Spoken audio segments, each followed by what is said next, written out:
This is the Horse Radio Network. Hi, I'm Jennifer Wood. And I'm Jennifer Connor from Equestrian Businesswoman. You are listening to Equestrian B2B, the podcast that brings together industry leaders, entrepreneurs, and equestrians for conversations about how they build and sustain a successful business. On today's show, we will focus on one equestrian businesswoman's story. Our guest is Erin Brown, and we will learn about her life growing up with horses, how she built her businesses, her mission, her goals, her role in expanding diversity and inclusion in the equestrian industry, and what it was like being part of a movie production. Erin Brown, affectionately known as the Concrete Cowgirl, began her riding career at the Fletcher Street Stables in 1990 and has competed on the Mid-Atlantic Circuit for nearly 30 years in both the hunt seat and stock seat riding disciplines.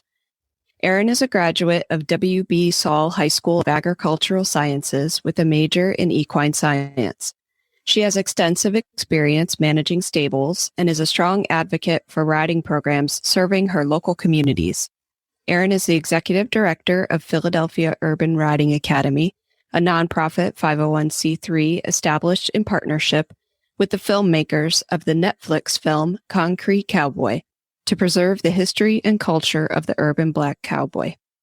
She is the owner of Concrete Horsemanship, which creates successful partnerships through a concrete understanding between horse and human. Erin is also an active representative on the U.S. Equestrian Diversity, Equity, and Inclusion External Thought Leaders Group and contributed to the development of the USCF DEI Action Plan. Hi, Erin. Thanks for joining us. It's so good to talk to you today, and we wanted to kind of get started with a little background on where you grew up and how you got started riding at Fletcher Street Stables. Well, I started riding at the Fletcher Street Stables in 1990. My dad was a local, he has a miscellaneous metals company that was in that Strawberry Mansion area. And a couple of the cowboys would take their trailers to him for minor repairs, stuff like that. So he brought us to the stable, my brother and I, to the stable one day, and that was history right there. How old were you? I was 6 years old. Okay. So like prime horse loving age. Right. With the My Little Ponies, Briar horses, the whole nine. Yeah. Bit by the bug. Can you tell us what the stable was like and what it was like learning about horses and riding there? Back in that day, it was like a community, a big variety of people and cowboys and cowgirls from all over the city. It was a farm in a residential street. There was chickens and goats and sheep and horses and ponies. So I was just in heaven. I was linked up with a gentleman named Al, who I refer to as Uncle Al, because he didn't want to be called Mr. Al because it made him feel old. So he said, call me Uncle Al. So Uncle Al, and same for a woman named Tweety. We called her Aunt Tweety. Was the ringleader, Mr. Wayne. They had, which is now defunct, Strawberry Mansion Equestrian Center, which was located on Fletcher Street. And then there were several other barns on the same street. So, but what Strawberry Mansion Equestrian Center did on Fletcher Street was it gave inner city youth an opportunity to learn horsemanship and about horses and taking care of them and learning how to ride and competing and all of those great things like that. I was in heaven. My little 6-year-old worries, whatever you could worry about as a 6-year-old, were nail gone that I was at the stable. And how did the nickname Concrete Cowgirl come about? Concrete Cowgirl. So it was kind of, we're a group of young ladies from the ages of 12 to 14. And I was managing one on Fletcher Street, and I had this bright idea. I'm like, you know what? I want an all-girls rodeo team from Philadelphia. And I'm like, what would I call them? And then I like the Cowgirls. And then it was kind of timely with beginning of the filming of the movie. It was maybe a couple years before that. So I called them the Concrete Cowgirls. My friend Eric, he had maybe 8 or 9 horses who these girls used to groom, and they had their own halters. Everyone told me their favorite color. So I went to the auction and found halters, lead lines with their favorite color, so they would be able to identify their tack and grooming equipment and stuff like that. But it became, I told my friend Eric, I'm like, look, we need, if this is what we're going to do and if they're going to deal with your horses. So some other events went on, and I told the young ladies, listen, we're working on this project. We will regroup when we're in a permanent location and where we can have everything to provide properly to you, young ladies. And I also didn't feel comfortable with them coming to the barn. I would be at work and they're the only girls there. I'm not saying anything would happen, but in the back of my mind, they're young ladies around a whole bunch of men, and that was not okay for me. Yeah, some supervision. And the men that you're talking about, are you referring to the urban black cowboys? Yes. Okay. And for people who don't know the story behind that, can you kind of explain who the urban black cowboys are? The urban black cowboys. So I feel like I say this enough. Once upon a time, I want to say in the 30s, 40s, 30s, before produce and ice and milk and laundry were all delivered by horse and rider or horse and wagon, and that was operated out of Fletcher Street Stable. So before it became a regular kind of the boarding barn, businesses were operated from there. Once modern vehicles really kind of took over the city, urban black cowboys kept horses for their own personal pleasures, and you would always see them riding through, I don't care what part of the city, but you would see them riding through the city of Philadelphia, maybe 20 plus, and then big parades of hundreds of them from all different parts of the city. So that is the urban black cowboy. And what makes it unique is because, like Fletcher Street and many of these backyard, what I call backyard stables, they are not your traditional horse stable. They are warehouses and abandoned warehouses and buildings and lots where over years we've converted into horse stables and makeshift stables, if you will. So that's the uniqueness of the urban black, one of the unique things of the urban black cowboy in Philadelphia. Yeah. It's not really an organized group. It's just people that come together as a community. Yeah, Fletcher Street is one of the first stables for the urban black cowboy and one of the last still standing. So Fletcher Street has become a melting pot, like of different ingredients and seasonings from stables from all over the city that have lost their home due to redevelopment and gentrification. So Fletcher Street has always been there, and people just, if there's a stall available, people just piled in. I think the last big merge or purge was 2003. There was a stable in this Brewerytown section of Philadelphia, a big one, was redeveloped, and everyone came to Fletcher Street. But Fletcher Street always opened their doors, and here you are, welcome home. That's so nice. So, Erin, after learning how to ride and learning about horses, where did your equestrian career head after that? And what was your job business before you took over running the Philadelphia Urban Riding Academy? Okay, so I want to say through high school, I went to Saul Agricultural High School, which is, growing up, I always wanted to go to the farm school in Philadelphia. So I had a major in equine science. Never did I think horses would be my career. So I was still competing and all of those things after high school.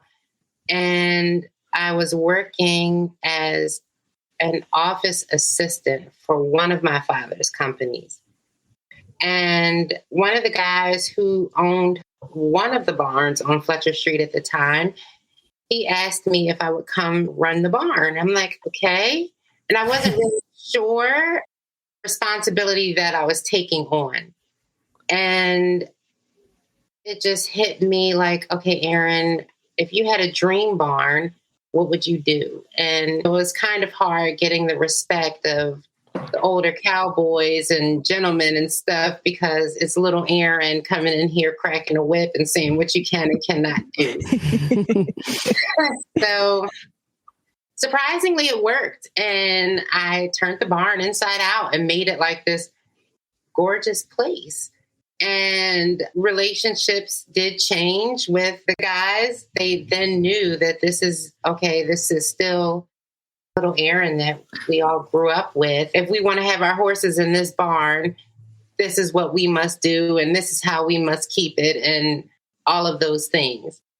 So I was still working at my father's company as an office secretary, or my title was quote unquote project administrator. It was fancy paper. I don't know. But I did do HR stuff, payroll and taxes and all of that. So I did that for 15 years. And while running a barn on Fletcher Street, while also teaching at Work to Ride in Philadelphia. So for a while, I was her lead riding instructor. And I also ran the Work to Ride program for the new participants. So they just came twice a week. So I was juggling all of these things, but it never felt like work because it's horses and it was easy and it came naturally. So I think I left Work to Ride in 2013 and I got the job at the Philadelphia Police Department. And how you get like this city job with city benefits to do as far as taking care of horses? Like, you got to be kidding me. Okay, you're paying this much to clean stalls? You got to be kidding. So I was there and I was still teaching. I was there overnight. So I was on third shift. But there's nothing to do on third shift but take a long nap after your work is done. So then I would get up during the day, then I would go to my dad's, and then I would do whatever I had to do on Fletcher Street. And then I was teaching in the afternoon, and then I would take a power nap before work. And then I would go to work at 11 to 7. Wow.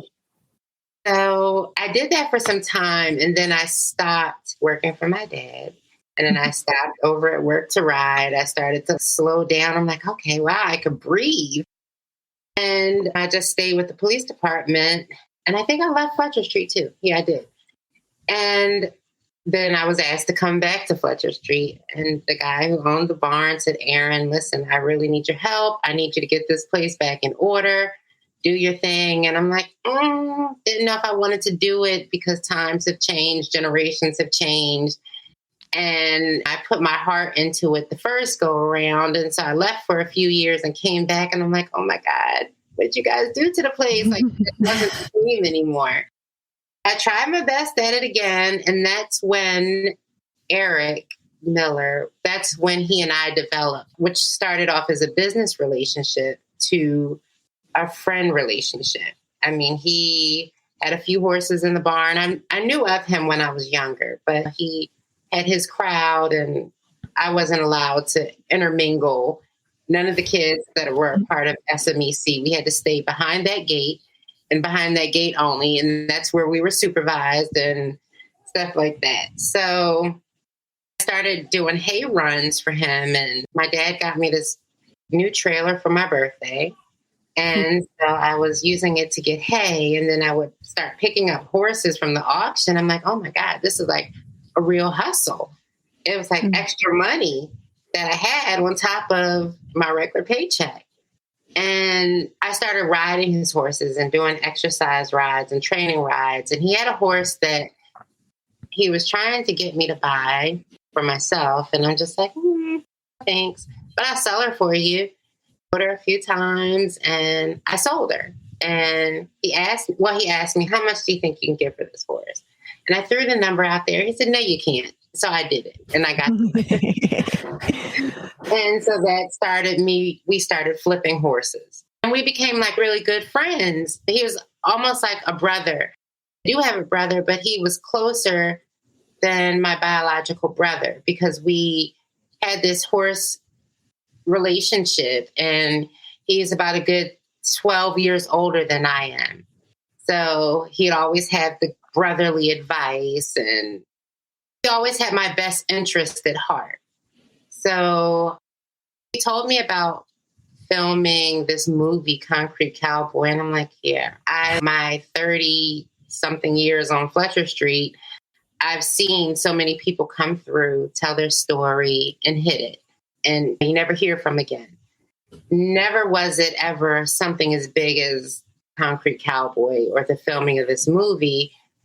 So, of course, I didn't really believe it. And then he started talking about Idris Elba. And I'm like, oh, you're right. And then I got off a FaceTime call with Idris and Lee Daniels. I'm like, oh, God, okay, sure. And he also brought that vision to me about Pura. Mm-hmm. And he was telling people maybe 2 years before filming that everyone needs to get together because Fletcher Street is not going to be here any longer. And this is something that we've been hearing since back in the 90s. I'm sure they've heard it before. This is the year the barn is going to go. This is the year. It's always been, this is the year. No, it's not happening. Well, he was right. And he brought this vision of Philadelphia Urban Riding Academy, and it would serve this purpose, not only preserve this history, but it would serve this purpose of what? Fletcher Street and the many other stables before were for us to a newer generation, and how it kept us safe and how it kept us off of the streets and out of doing bad things. So that's how Philadelphia Urban Riding Academy came into play with all of. It seems like all the experiences and the different places you worked and like your dad's business and the contacts that you probably made in the police department all gave you such a unique perspective in order to make Pura successful and able to happen. Did you find that having all of those different job experiences and working lots of different places helped you? Honestly, I'm going to be 100% honest. I have not thought about it just until now, until you were saying it. Thinking about all of these administrative side of Pura and taxes and payroll and all of those things that I've done, it's basically prepared me for this. So now that I'm thinking about it, that's absolutely so true. And did you see that there was a need for Pura to be a nonprofit? Is there a reason why you chose to be a nonprofit over just running it as a regular business? It is a nonprofit for profit. When I think about myself and my peers and those before and after me, growing up on Fletcher Street, this is not something we had to pay for, nor could we afford it. To keep that same kind of unique recreation alive in the city, our kids, our youth, they need something. And every kid does not want to play basketball. Every kid does not want to play football. Some kids want to ride horses. And if we can keep that part of it free, how it was for us, then that is perfect. Because it's expensive sport. It's an expensive sport and hobby. And my mom didn't, I was competing every weekend my whole life up and down the mid-Atlantic. So my mom did not have the money to fund this, but Uncle Al and Aunt Tweety and Pop, they made it happen, even down to clothes. So yes, competing is a privilege outside of horses and horsemanship and learning how to ride itself. But in order to keep that going, I had to maintain a passing average in school. And that's what I did, maintained a barely passing average in school. Oh, wow. What kind of challenges do you think that Pura faces right now?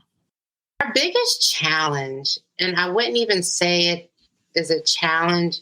Well, it is. Well, no, it's not. It's just fundraising for this new facility. We have the facility. The architect is finalizing drawings as we speak, I'm sure. So it's just turning this once was a bocce court, it's a city building, but it's an bocce court. It's like just empty. It looks like bowling in the sand. Like, so it's an open space. So converting this stone building into a barn, it's not like you have to tear too much down. So, and it's in the perfect location. It's in the Cobbs Creek section of Philadelphia. Horses have not been in that section for over 30 years. Oh. So we were servicing another side of the city again, because I think there needs to be multiple programs like Pura all over the city. So the more the merrier. Our biggest challenge is just the fundraising. We have the best sponsors, the best team, amazing partnerships. It's just the fundraising to turn this place into a barn. And I think it is going to be, I know it is going to be one of the most epic riding academies in this city. It is going to be like no other. That's amazing. So how do you think that people can support your cause? What's the best thing that they can do?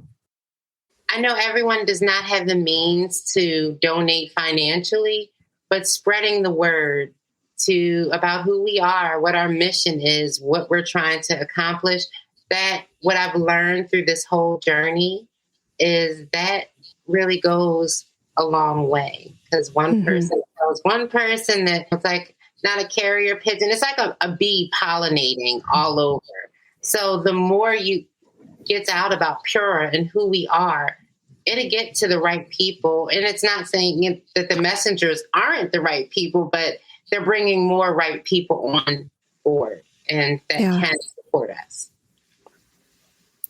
So in what Pura does now, what level of riders do you work with there? Is it from very beginner all the way up to people still competing?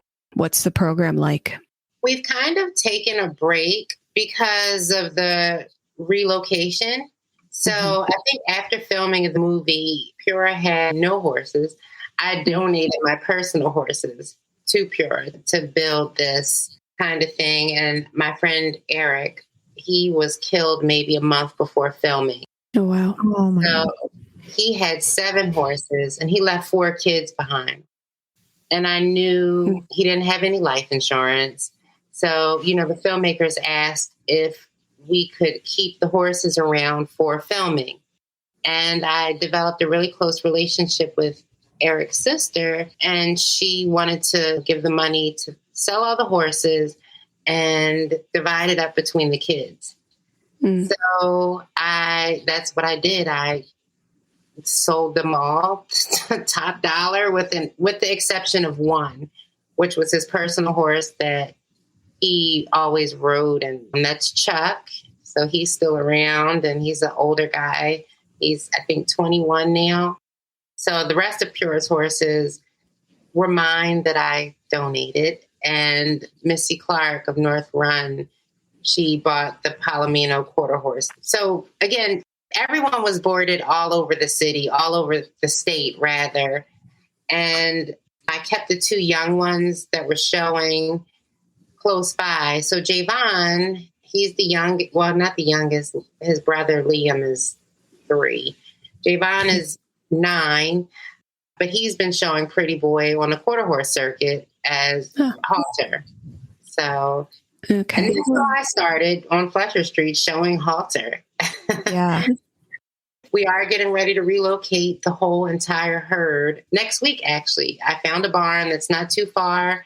So everyone can be under one roof, and it's not me driving to this barn, that barn, all over the place, because it's driving me insane. They'll be under one roof until it's time to come home. Our title sponsor for this episode is Intentional Finance, LLC, and Ann Schubert. Anne talks about the importance of financial planning, understanding your finances, business retirement plans, and more.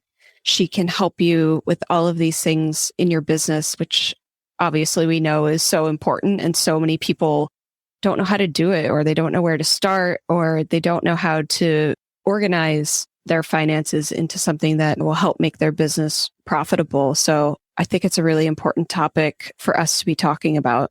Yeah, I'm very excited to have Anne on as a guest in the future and get to hear her insight into the equestrian business and what you can do with your finances. Yeah, she's super smart. Like, she used to have a completely different role outside of finance. So I'm sure we'll talk to her about that. And she also rides as an amateur dressage rider. So she knows the horses and the industry and can really help people with getting their finances organized and working the best way possible for your business. Yeah, I think that's so important to be able to cross over from the corporate world into the horse industry and bring that information to us. Yep. So thank you to our title sponsor. And you said you have a 9-year-old that is working with horses in halter classes, and through your career of teaching, what's it like to introduce kids to horses for the first time? Seeing their reaction is something priceless. It really weighs on me, like kids that may have ADHD or autism, and to see how they react with a horse and how a horse is their medication. Javon is, I love him to death, but he is ADHD, ABC, DEFG, the whole alphabet plus some. And when he's around Pretty Boy, he's paying attention. He's assertive. He's alert. He's asking 1 million questions. I'd rather him ask those questions and talk my head off than to say nothing. And I told his grandmother, I'm like, listen, don't give him his medication. Not while he's coming to the barn. He doesn't need it because he's focusing, which he has a problem with doing in school and everywhere else. He has the attention span of a fruit fly. But when he's with the horses, he's grounded. So I love seeing that kind of relationship and connection. I also love seeing like the bad behind kids that's been in like juvenile places, and they're so big, bad, and tough. But when they get in front of a horse, it humbles them. And they then learn this responsibility and how to be this humble individual and how to have respect and a relationship with a 900-pound animal. Yeah, that's really special. So why do you think it's so important to preserve the urban equestrian experience? Is it for the kids? It's for the kids. It's for the adults. It's for the city. I mean, again, you would always see the urban Black cowboys riding through just residential neighborhoods, just riding through the park or just riding through the streets. I remember sitting on my great aunt's porch and seeing the cowboys ride by, and me, like, number one, I wanted to be riding with them. And number two, I would be trying to figure out what stable they were from because there were so many. And that makes a kid's day that is sitting outside and you see horses, like, and you get a ride, or just seeing them was enough. And everyone in the city of Philadelphia knows about the urban Black cowboys, and you would see them, but that number has gotten so small, from hundreds to handfuls. And Philadelphia is like, the violence here is out of this world. And a lot of it is because of lack of recreation. It's not adults. These are young people that are doing this and that are losing their lives to gun violence. So if they have something else to do, something else to be involved with, like horses, and that is something that keeps them off the street. Even when I was growing up, I didn't grow up around Fletcher Street, but my friends did. And sometimes they wandered off with their neighborhood folks that they lived with, and they got in trouble. When they got out of trouble, if they went to jail or something, they always come back to Fletcher Street. They've always come back to the barn. And a lot of times they snap out of it. Look, I'm not doing that no more. This is in their life becomes at this barn. And looking at Pura and being the executive director there, what aspect of actually running a business do you find most challenging? Currently, I am wearing all of the hats. So that is so tough. My day-to-day is kind of, I don't know how I do it, but it's the daily care of the horses because they're on self-care. And then I have to come home, sit on Zoom calls, create things and jot things down and financial stuff. And and once the new barn is done, I will have time to have a secretary or someone to do the administrative side so I can be more hands-on. I'd rather be, whether it's with Pura or Concrete Horsemanship, that is where I want to spend majority of my day. So the administrative side is not fun. 3 years ago, when this was just a conversation, when the filmmakers asked, so what are we going to do with Pura? Do you want to step up or we can figure it out later? And I'm like, I think Eric would come back and haunt me if I did not, because I was one person that didn't know the vision and who was with him when he picked out this new location.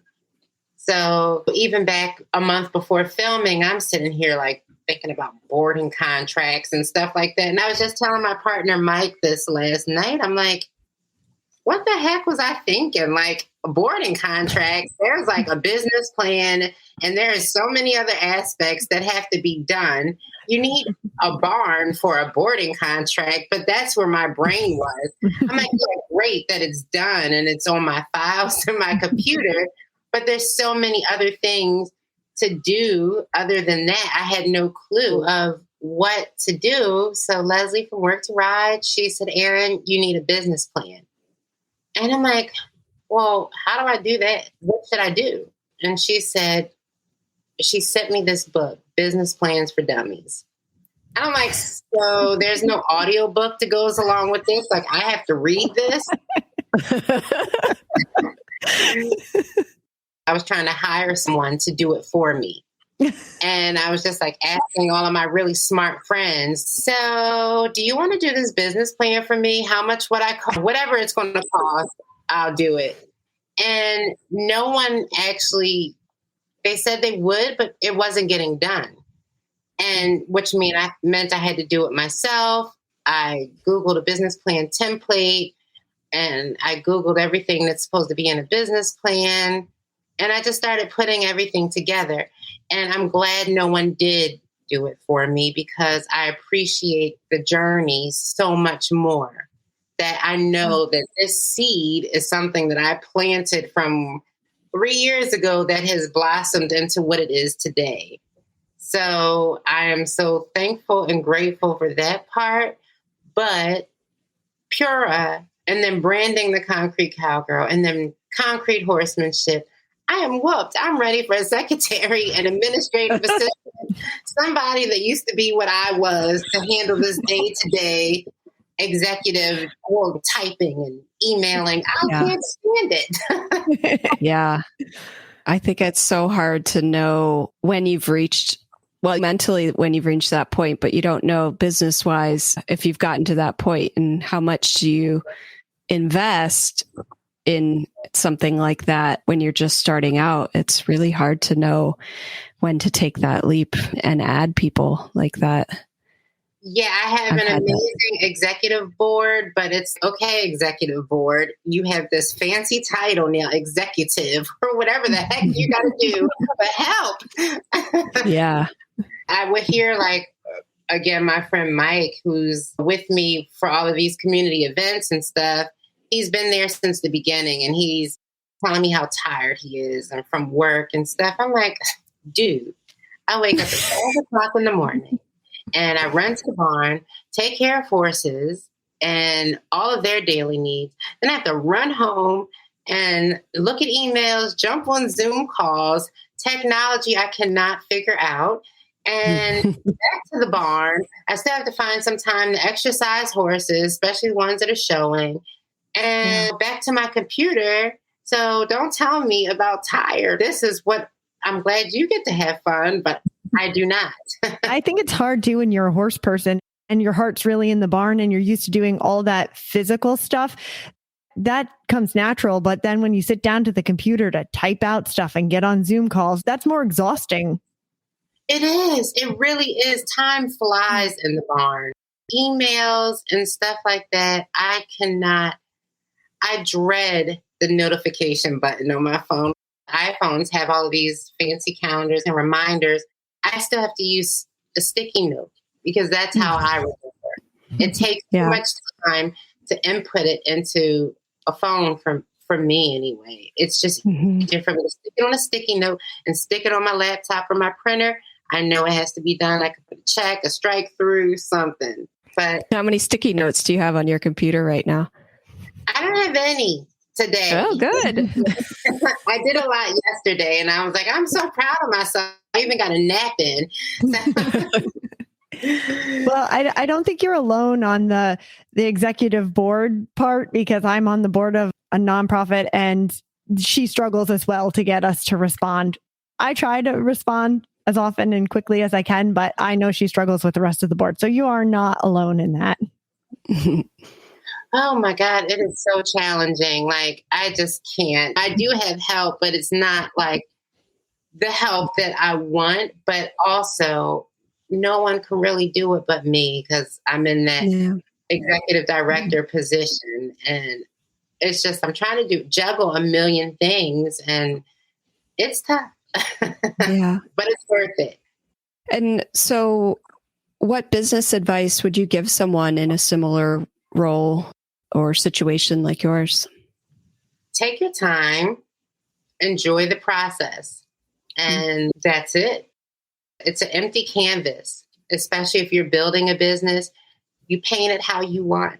It's yours. And you plant that seed where you want, and you just watch it grow. Because I had no clue. And I remember talking to one of the filmmakers, Ricky. I'm like, what do I do? And he said, Erin, pretend like it's already existing and work that way. And I think that is some of the best advice that he's given me. And we were once a business license, like on an envelope, and now here, voila, here we are. We still have a ways to go, and he told me nothing great happens overnight. And I'm like, no, we need this now. But it's true. When you put those hours and years in, it's built to last. And you're crossing all your T's, dotting all of your I's. So just enjoy the journey. And I do enjoy, no matter how stressful the day is, I enjoy looking back of anymore. This was an experience. So that is a part of the process to enjoy, and watching it grow. And the fruit of all of your labor is like the best.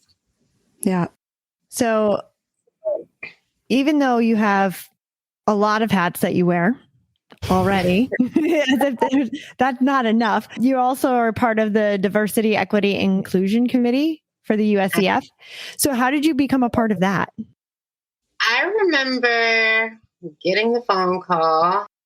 Missy Clark, I went to a gun violence rally last year, and I had put these signs on my horse, and she called me and she said, hey, would you be interested in the diversity and equity and inclusion with USEF? I'm like, yeah, sure.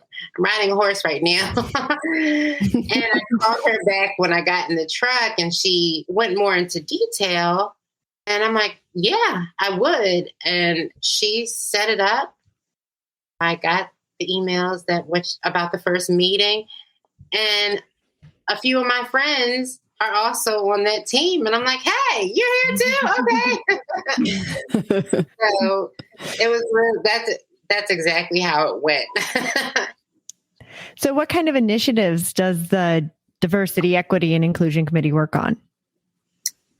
There are quite a few other than the obvious, but making sure that there is proper training from instructors, coaches, farms, and anything USEF related to be more diverse into how to handle certain situations. And they're working on different grants. I'm not sure how much I'm allowed to actually say, so that's why I'm stumbling.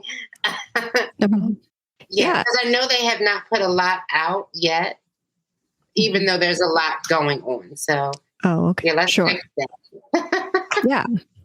To be announced, right? To be announced. What challenges have you faced in the equine industry as a Black woman?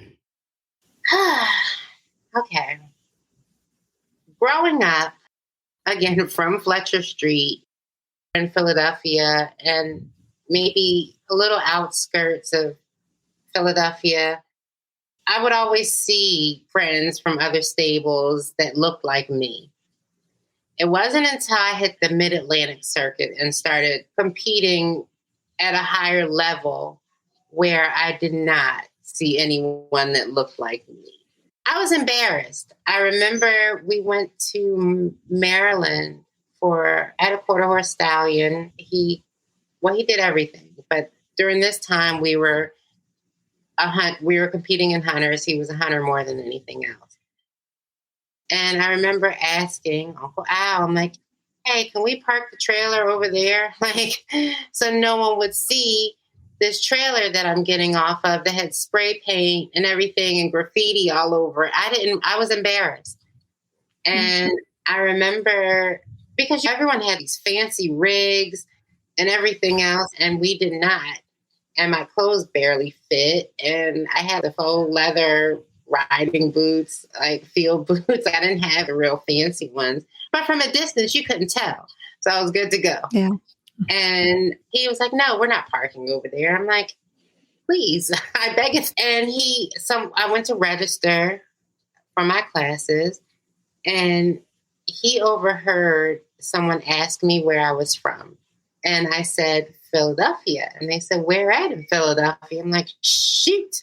Like, Philadelphia, isn't that great enough? Like, and I said, I'm from Mount Park. And they were like, oh, okay. And he pulled me to the side, and I knew he had something to say because he always had this look. And he said, why didn't you tell her where you were from? And which was from Fletcher Street. And I said, because I didn't. And he told me, don't you ever be embarrassed where you were from. And he said, you have this horse that was born, and even though he is the son of Impressive, but his mother came pregnant when they bought him. You have this horse that was born in the middle of North Philadelphia, and you are coming out here competing against these $40,000 and $50,000 horses, and you're winning on a horse that we trained together as a baby. And I didn't have a schooling arena. We didn't have an arena. We had a sand lot. And once hunters was the direction I was sticking with, hunters and jumpers, we didn't have jump standards. Like the barrel racing barrels, we would set those up all over the place, and bricks on cinder blocks on top of them with a post and board and trees and tires. And he would go find brush and shrubs from anywhere and decorate these makeshift jumps. And, I do believe that is what gave my horse the confidence, because he was more confident than I was, because he's used to seeing like these foreign objects and four-wheelers and dirt bikes and ambulances. And so this water jump, this is nothing. We didn't have a water jump. We had a blue tarp. And as I got older, I would school in a football field, a high school football field at nighttime, and the stadium lights will come on because they were like time censored or something. But I felt like I was in like this Olympic arena by myself. That's amazing. Yes. Yeah, so like, don't you ever be embarrassed about where you are from. And from that day forward, I can honestly say that I was not, even though I didn't see at that level, I didn't see anyone that didn't ride in the same car that looked like me. It's true because people always wanted to buy my horse. I'm like, he's right. Like they, would always ask if he's for sale. So something must be right. I was kind of shy. So I've always let riding be my voice and my communication because I too have had a tough childhood and I dealt with bullying and I didn't have any friends growing up. So if it was not for a horse, I don't know, I would probably be a mute somewhere because it really helped my communication and my development. Where I wanted to step outside of the box and actually talk to people. But the people I did talk to, if they weren't in the house, they were at the barn. I felt like we all shared this common thing, and that is the love of a horse. Yeah, it's really special. And I think the conversations are starting now, and the U.S. Equestrian is working on initiatives.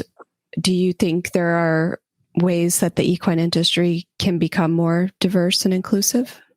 I think a lot of it is a financial thing. And finances they're not specific to one race, but it's really expensive, especially competing on a professional circuit. It is very expensive. So I do remember getting stares and looks and stuff like that. And it's kind of hard to teach people how to be a decent human being. Like, it's like, why are we having this conversation? Like, why do I have to teach you how to treat people with respect, regardless of your race, gender, sexual orientation? It's just about being a nice person. And it is more common to see people of different races and sexual orientations now on the show. It was much different in the 90s. For sure. And way before then, it was completely different. So it's more common now. It's just we are giving a life class on how to treat people. This is something your parents should have done, and this is something your parents' parents should have done for them. So, I mean, it's just a sport. It's a passion. It's a hobby. It's a lifestyle. Treat people nice. Doesn't it make you feel good? Be nice. Kindness is free.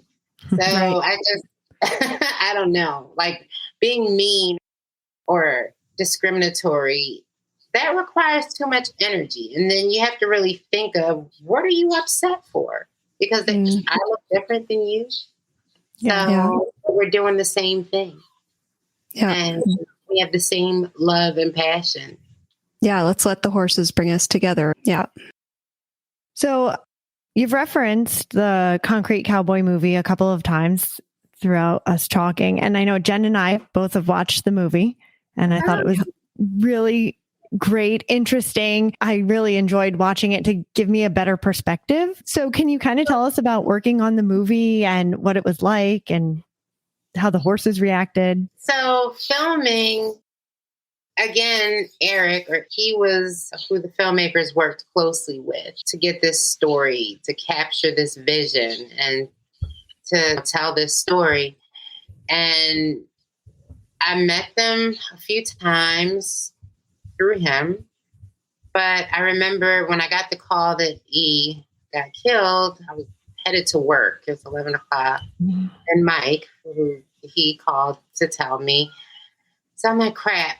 I sent Ricky a message on Instagram, and I said, you need to call me. And he called me, and I told him what happened. And I never heard like a grown man cry like so much, because they have all developed a close relationship with E. Mm-hmm. And so then it's whatever the family needs, we'll make sure it gets done. And then he's, well, what about this movie? This is like a month away. And I said, listen, I'm no Eric Miller. E had this presence that can command the whole city. I don't have that, but I will help the best I can. So, and it was important to E that everyone from the Fletcher Street community was involved in some way, shape, or form. If they weren't an extra, they were working some way to, this is something that's ours to be proud of, that it's a story. So I already knew that had to go on. And I told Ricky and Dan, said, listen, before you start hiring outside the box, let everyone, if you want this movie to go accordingly, you use Fletcher Street first, and you can start grabbing from elsewhere. And that's what they did. So I worked as a consultant and an extra. And I was also a stunt double for Cole's mom and for Nessie, who was Lorraine Toussaint. So it was, I took a leave of absence from work for like 30 days. And it was just this awesome experience. We were supposed to use our personal horses. So Ricky was like, can you get a horse in the house? I'm like, sure. One of my horses, I did like a derby party, and this guy was like, can you bring the horse in the house? I'm like, you want him to walk across this carpet over this marble floor. You want a horse in your house. And he said, I think that's a great idea. Like, they had the caterer in the house and the piano. And he just takes the horse from me and walks into the house.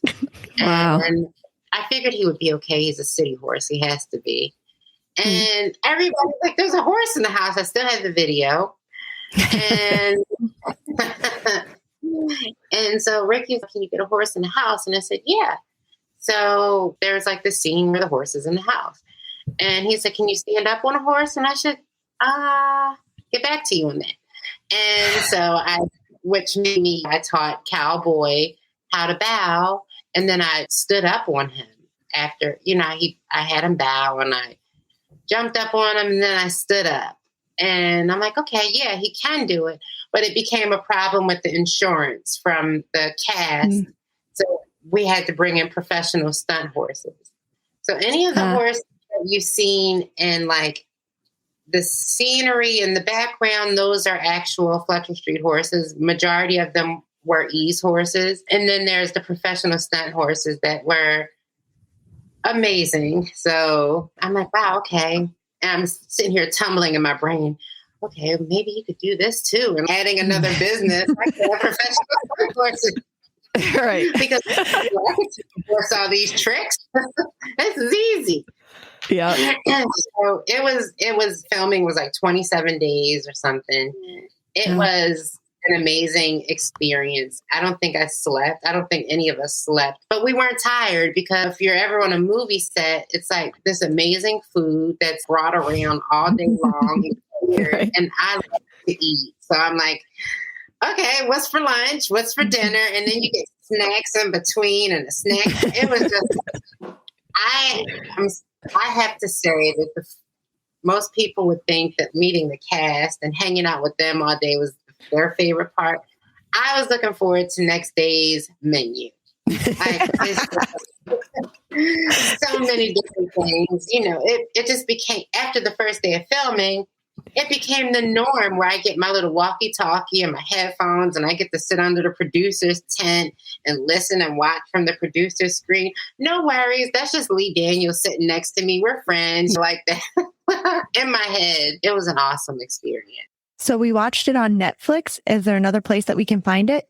I think it's still, Netflix is the only place that it is available now. A few of us went to the film company maybe after, I want to say October of last year, after they were done. They put it together pretty quickly.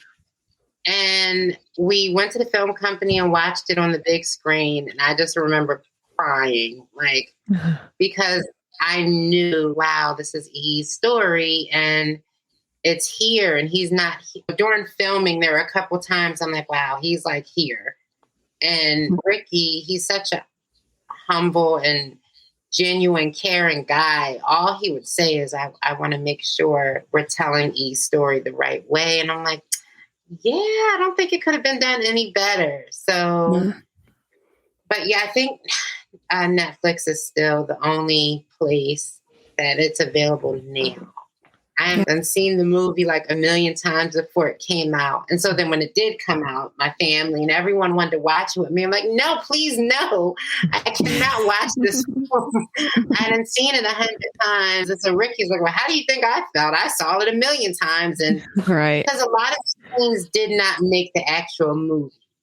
So there was so much more to that film that didn't make the cut, but it would have ended up being a 3-hour film. Right. So they had to cut it down a whole lot. I was surprised at the end when they're rolling the credits and the woman who played Isha and the man who played Paris were actual Fletcher Street riders, right? Yes, yes. Yeah, I was like, holy cow, they were so good. Like, I never would have thought they weren't professional actors. Yeah, well, the funny part with Isha, her character, Ricky put out this PSA or something where he's looking for this character to play this girl. And I'm like, okay, who do I know? Who do I know? So there's this, I call her my little sister. Her name is Aaliyah Roberts. She's in Colorado, I want to say. But she's pretty big. She's stamping this world in the barrel horse circuit. And I sent her a few lines from the script, and I told her, you do this script. And I already told Ricky, I'm like, the girl can ride. So that was the thing. He had to ride and be able to act. And he was still undecided. And I'm like, oh my God, Mercedes. Okay. She's local. And she asked me if it was too late. And I said, yeah, I think we're going with this girl. So she sent her rehearsal to me anyway. And it was like 11 o'clock at night. And I sent it to Ricky. And he said, I need to see her tomorrow morning. And that great or that much of a natural. And I knew she couldn't put on a show because she was also one of my boarders on Fletcher Street. So when it was time she always had a story of why she could not make this deadline or why this wasn't done. And I'm just like, I roll and I've, figured her out. And then we worked at Mounted Patrol together. We got hired together and I would see her like walking down the driveway, coming to work all smiling and bopping and stuff. And then we would be in the locker room and it's just, she's got these tears coming down her face. And I'm like, okay, what just happened? Oh, you're getting out of work. Got it. Wink, wink. I knew that she was like amazing for that part. So it was kind of like a juggle. You had this natural actor, and then you have this Aaliyah who's like this bad A rider. So, but I think the acting, Isha ended up having a stunt double anyway. So it didn't really matter. She just had to act. Yeah. That's so cool that they really incorporated people from Fletcher Street into the movie. Yeah, I enjoyed that part at the end. Yeah, yeah. And Paris, he was pretty good too. Watching it, I mean, I knew his lines before he did. But I'm like, I'm saying them like, no, that's not what you're supposed to say. Like, I'm listening to it from like the headphones, like you guys. Well, I think we will go on to our rapid fire questions, which are ones that we ask every guest at the end of each episode. And Connor, you want to do the first one? Yeah. So what is one action that women can take to make a big difference in their lives? Always go with your gut. I like that. And what is the best habit that keeps you motivated personally? Looking for making my dream a reality. Keeping my eye on the prize, kind of. You know? Yeah. Keeping the goals. Yes. And what's your favorite horse movie? Oh gosh, I'm gonna have to say Miracle of the White Stallions. Oh. I thought it was going to be Concrete Cowboy. Oh, no. Well, my favorite one, my absolute favorite one is not out yet, but it will be Concrete Cowgirl. I like it. It will be the Miracle of the White Stallions. Okay. Great. Awesome. So fun to talk with you. today, Erin, and we really enjoyed, hearing your story and how you handle your business and everything that you've gone through and accomplished. And we hope that everyone who listens gains something from it as well. Thank you. It was a pleasure and so much fun speaking with you ladies. Yeah, same here. Thanks so much. You're working hard, running your business, taking care of your family, both two-legged and four-legged. Who has time to worry about planning for your financial future? I do. I help busy women professionals and small business owners make sure their money is working as hard as they are to build a strong financial foundation for whatever the future brings.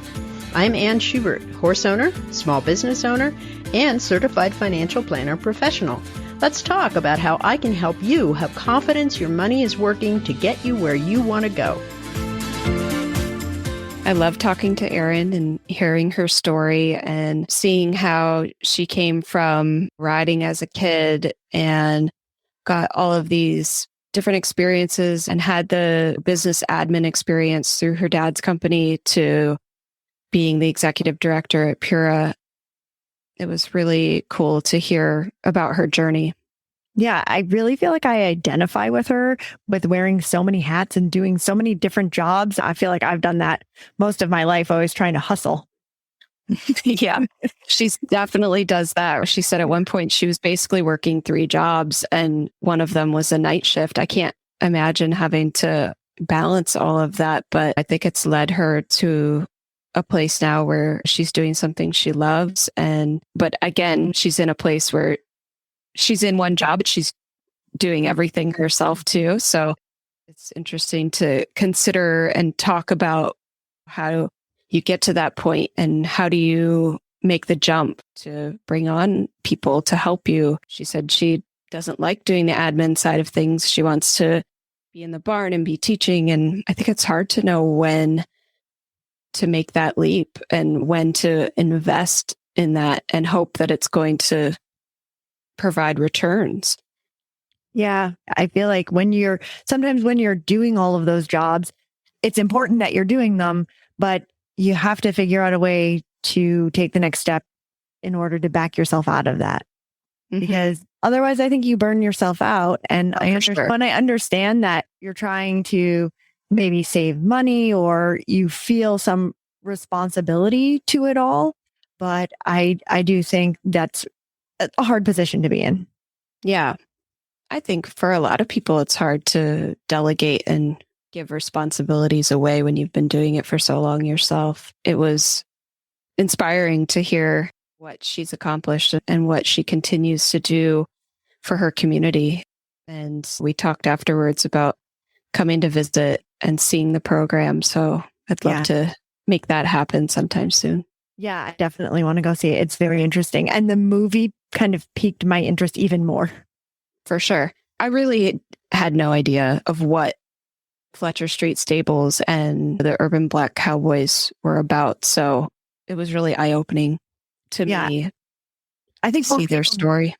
Yeah, and I think more people really should watch the movie and kind of get an understanding about it. I think it gives you just such a different perspective. Yeah. I meant to say to her, I think my favorite part of the movie was just like an opening shot before a scene. And it was the grass field that the horses were in. And there was like a bay horse rolling on his back. And the horses just were like munching on grass. And then the whole city skyline is behind them. I just thought it was such a cool part of the movie to show these horses enjoying themselves there. Yeah. I never thought about it, about horses in the city like that. Me either. I was quite perplexed by it, honestly. And there was one part towards the end of the movie too that I thought kind of brought the whole movie together. And I think I had sent you like a message about it, that it's heartbreaking to see stables like that being demolished and that they're so resilient because they're like, we're going to ride on. Yeah. They're still going to find a way to keep their heritage and their love of horses going. So I definitely recommend putting Concrete Cowboy on your Netflix queue. Yep, me too. Find the links to today's guest and the show notes at www.eqbusinesswomen.com. Equestrian B2B is out twice a month on the 1st and the 15th. You can find out more about Equestrian Businesswomen at eqbusinesswomen.com and follow us on Facebook and Instagram. Find Equestrian B2B podcast wherever you get your podcasts and be sure to follow, subscribe, and leave a review. You can have all 20 plus shows of the Horse Radio Network with you wherever you go with our free app for iPhone and Android. Go to your app store and search Horse Radio Network. Now, go support Pura and watch Concrete Cowboy.